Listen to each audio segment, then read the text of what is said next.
This is a 2023 Toyota Corolla with a 1.8 litre 4-cylinder Atkinson cycle petrol engine mated to a 1.3 kWh lithium-ion battery. Toyota call this a self-charging hybrid, and this basically means that you don't have to plug it in. The battery is recharged every time you brake or fully lift off the accelerator, and the electric is used at low speeds and pulling away from standstill to reduce the need for the engine and therefore reducing fuel consumption.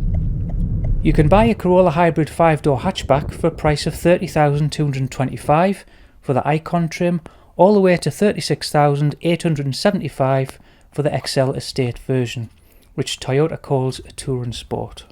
The model I'm test driving today is the 5-door hatchback GR Sport trim, so this is the top trim level with the lower powered engine, which you can buy for £33,005. There are two engines available with the Corolla. A 1.8 litre petrol hybrid producing a combined 140 brake horsepower and 100 pound-foot of torque, or you can specify a 2 litre petrol hybrid producing a combined 200 brake horsepower and 140 pound-feet of torque. This 1.8 litre engine is a familiar hybrid unit used in the Prius, the CHR, and was also used in the discontinued Aurus and Lexus CT. The Corolla was released in this country in 2019 to replace the Aurus, but internationally the Corolla is actually on its 12th generation. This 12th generation is also referred to as the E210. The Corolla shares its chassis with the Prius and the CHR. You don't see many Corollas around in England, but right now the Corolla is the best-selling car in the world ever. I thought the best-selling car ever might have been the Model T Ford or the VW Beetle or the Austin Mini. But no, 50 million Corollas have been sold since 1966 when the Corolla was first produced. So why is this the best-selling car ever? Hopefully by the end of today's test drive, I'll know the answer. Toyota have a 10-year, 100,000-mile warranty. As long as you get your Corolla serviced at a Toyota dealer, you have peace of mind for 10 years. Not that you're likely to ever need to use the warranty, as this drivetrain is very reliable. In fact, the most reliable used car in 2022 was the Toyota Prius, with the same drivetrain. You would think that a car with two entirely different propulsions, electric and petrol, would double the amount of things to go wrong. However, petrol hybrids are the most reliable type of drivetrains you can buy. In fact, out of the top 10 most reliable used cars in 2022, 5 of them had petrol hybrid engines, and all were either made by Toyota or Lexus.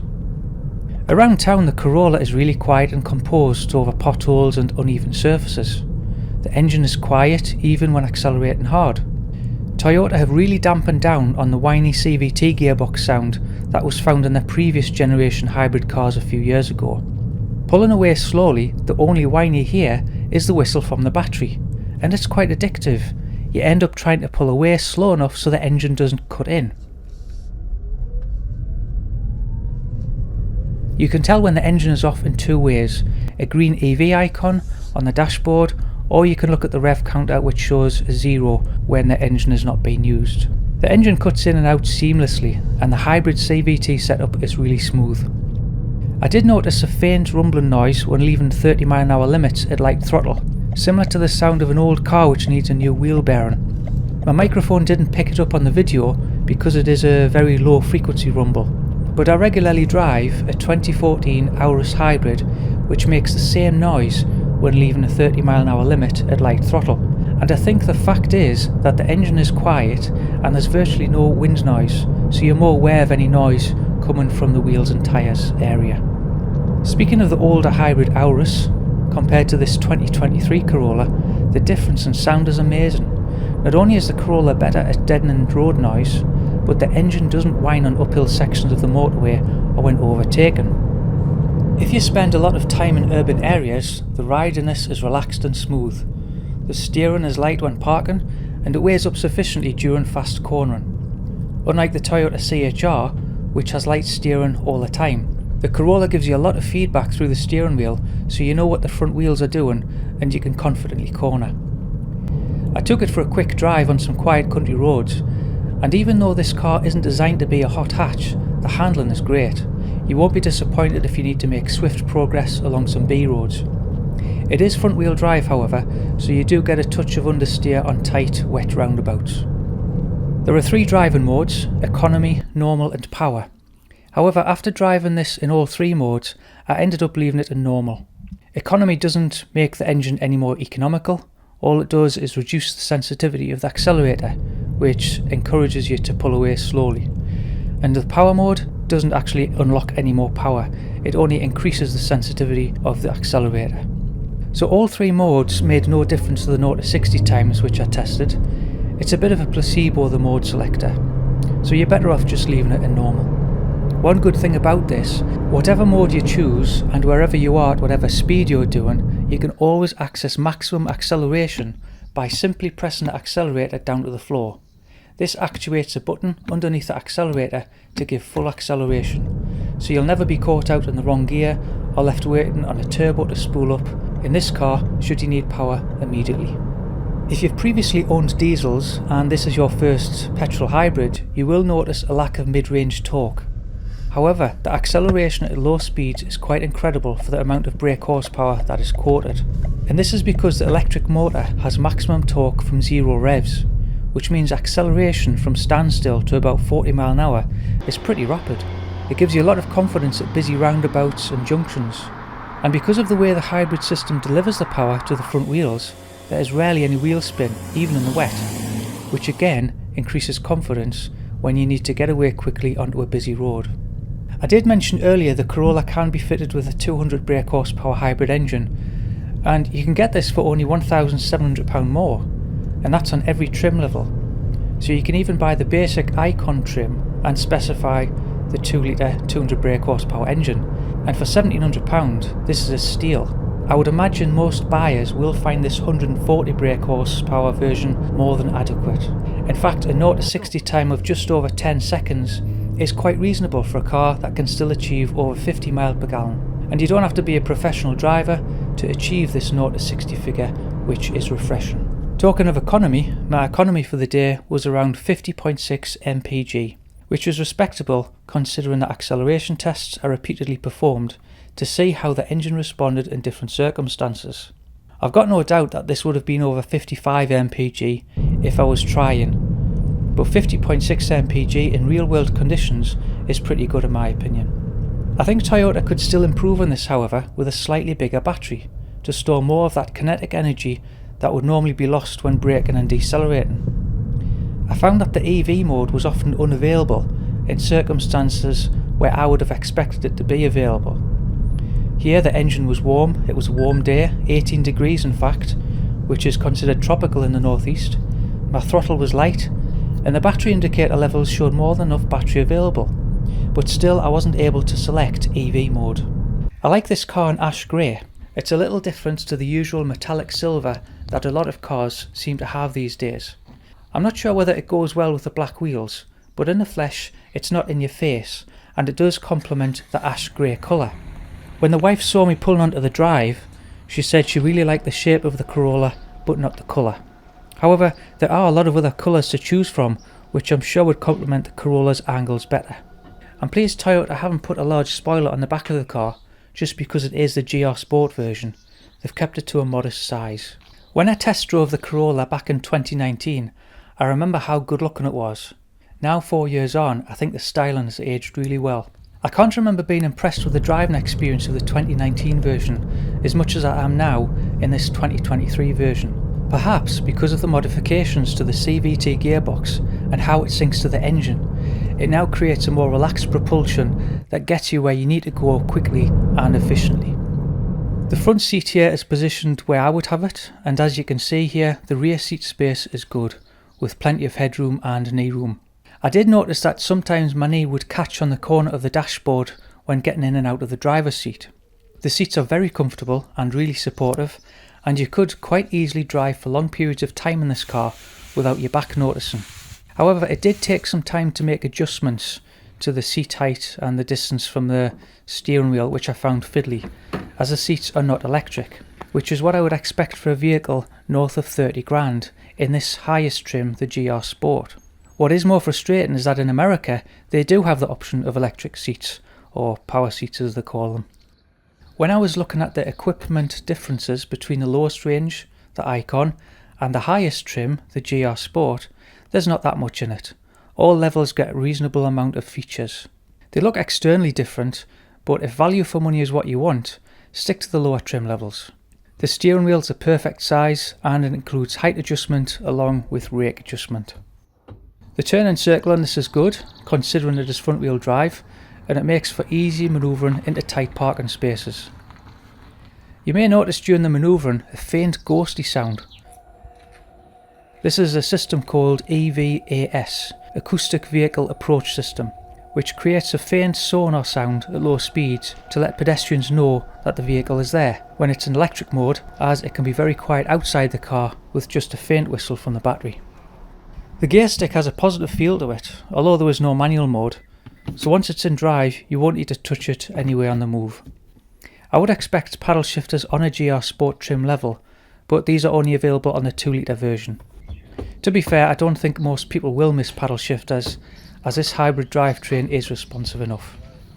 Just one thing I kept getting wrong when manoeuvring, going between forward and reverse, is that on a normal automatic, to pull away you press the foot brake, you press the button on the gear stick, and then pull the shifter all the way back for drive.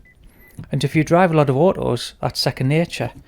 But on this gear selector, all the way back puts you in B for brake. Now initially you might not notice, until you come to take your foot off the gas, and the car feels like you're driving it with a handbrake on, because B for brake will simulate a very low gear. Now the gear shifter is different in the Auris, the Prius and the Igo, which also have auto CVT gearboxes. It would have been better in my opinion to keep the selector and the drive position universal across the Toyota range. However, once you get used to where drive is, the gearbox is very simple to use. The handbrake is electronic and it's something you don't have to think about, as it automatically engages when you select park on the gear stick. And it also releases itself when you select drive or reverse by itself. The touchscreen infotainment system is 10.5 inches and it integrates with your phone wirelessly whether you have Apple or Android. I like the level of the infotainment screen. You don't have to take your eyes far from the road to view information. However, I found on the CHR the angle of the infotainment is angled toward the driver, which I think is more useful. During my time with the Corolla, I found the infotainment useful for knowing what's happening with the vehicle hybrid system. It has a nice clear display. The only slight irritation was that it would default to sat-nav every time I started the car and it wouldn't remember my previous settings. Toyota Safety Sense is included, which features adaptive cruise control, lane trace assist, road sign assist, adaptive high beam, rear cross traffic alert, blind spot monitoring, all the safety features you need. Just a point about the lane trace assist. It was helpful to initially warn you if you were veering toward the centre of the line of the road or the left hand side, and it would nudge you back to the centre of the lane. And it is quite useful for long motorway journeys to reduce fatigue. However, on tight dual carriageways with corners, it starts to nudge you back, but then it just gives up, so you end up having to take control completely. So although it does have LTA, it is just an assistance.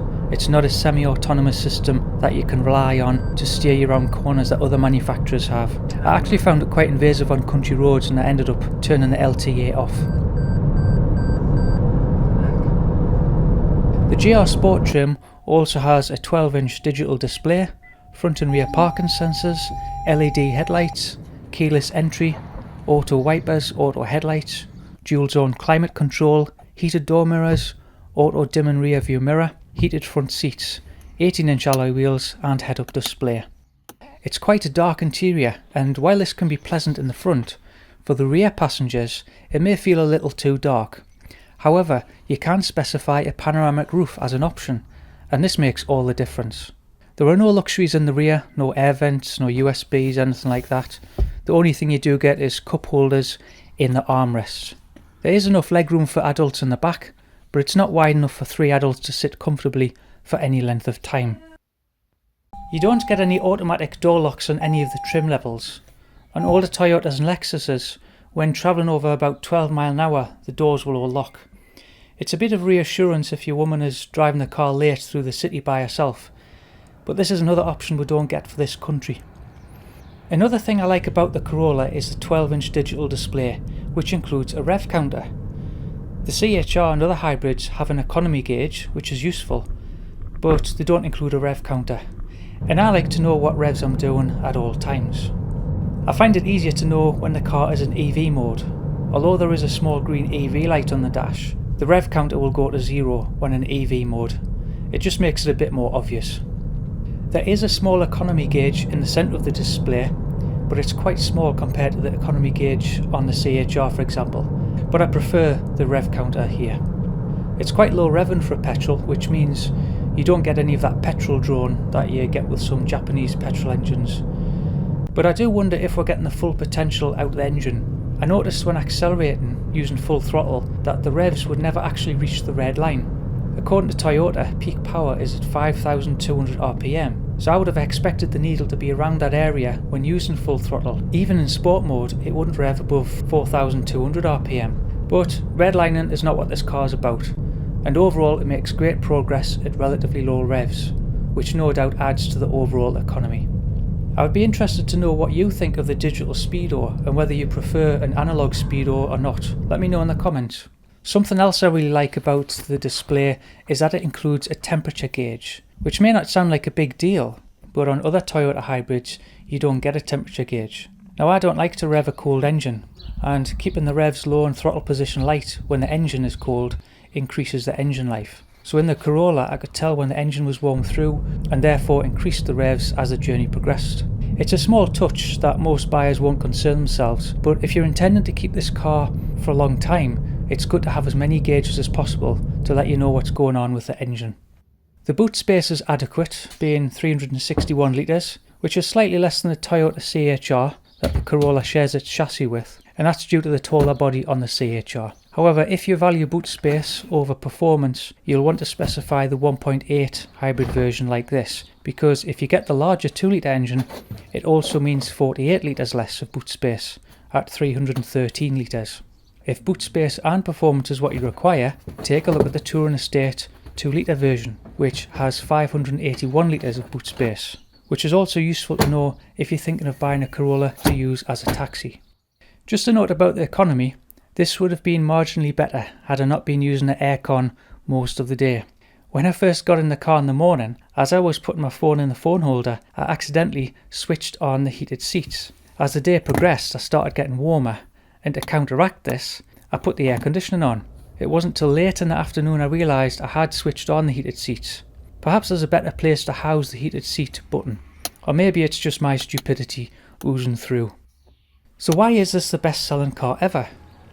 Well, contrary to popular belief, most people do not want to own a muscle car or something with a GTI badge. Most drivers throughout the world want a reliable, economical car that gets you from A to B without bringing any attention to themselves, and I think this 12th generation 2023 Corolla does just that. The Corolla does everything really well. Should you buy a Corolla? I think if you're in the market for a compact car that will be reliable, efficient, with a good amount of comfort, then you should test drive the Corolla. At around 30 grand, this car seems reasonable when you consider similar family hatchbacks such as the Ford Focus and Vauxhall Astra start at around 29k, and they don't come with this 5th generation hybrid technology under the bonnet like the Corolla has. Also, the Corolla will hold its value for longer if you trade it in years down the line. For around 4 grand more, you might want to consider the CHR, which has a taller ride height and shares the same chassis and drivetrain as the Corolla. But keep in mind that there are rumours that the Corolla Cross will be coming to this country soon. The Corolla Cross was released in Asian markets in 2021, so chances are there'll not be a future hatch version of this Corolla. Instead, it could take the same format as the Yaris and the Aygo, which both used to be hatchbacks but are now small crossovers. However, if the 2023 RAV4 orders are anything to go by, then it could be a long time between ordering a Corolla Cross and actually getting it delivered. I hope you found this video useful. If you have bought a Corolla, please let me know in the comments below what you think of it.